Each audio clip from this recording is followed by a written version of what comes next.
Yet, did you know that it was actually removed from the version of the King James Bible that we see today, that was given to our ancestors by their slave masters? And I believe that's because they feared the power of the story.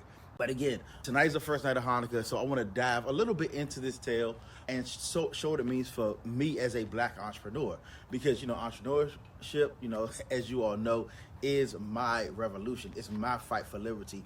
It's what I believe is the way to reclaim what has been stolen from us by systems designed to oppress us. They were forced to bow to foreign gods, celebrate pagan holidays, eat forbidden, unclean foods, and even the temple was desecrated, and their culture was suppressed, for lack of a better term. And, they really sought to take their entire identity, their faith, their very existence. Does that sound a little bit familiar? Just checking. But then came the Maccabees. They were a small group of revolutionaries who refused to compromise. They saw the desecration of their temple and was like, look, this has got to stop. Now, they didn't have a whole bunch of resources, a whole bunch of political power, but they still rose up and they stood for what they believed was what God wanted. And they reclaimed the temple, they cleared out the idols, restored the sanctity, and rededicated to the Most High, Jehovah, our God. But what was really important about it is their faith was uncompromising. Their fight was bold, and their victory was nothing short of miraculous. Now, that is a miracle, yes.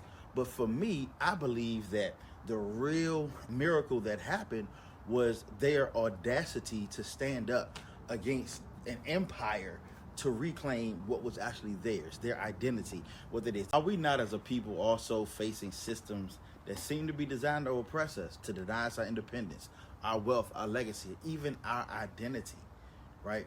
And so I look at, like I said, when I look at the story of Hanukkah and the Maccabees, I look at it as a revolution, and I see entrepreneurship as a revolution. Because for me, it's not just a business endeavor. It is a revolutionary act. In the spirit of my ancestors, the Maccabees is truly alive today.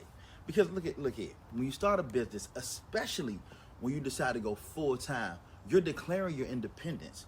I'm going to define my own identity. You are reclaiming the temple of your potential that has been desecrated by systemic oppression. You have to reclaim that. Every client you serve, every dollar you earn, every barrier you break, you're lighting one of those 8 candles miraculously for the revolution. Now today, we are those Maccabees, if you choose to be. Because not everybody wants to do it, because it's not easy, but it is necessary. It's the light, it's a symbol of hope. It's a symbol of resilience, a symbol of faith, that even resources are scarce, faith and bold actions can create miracles.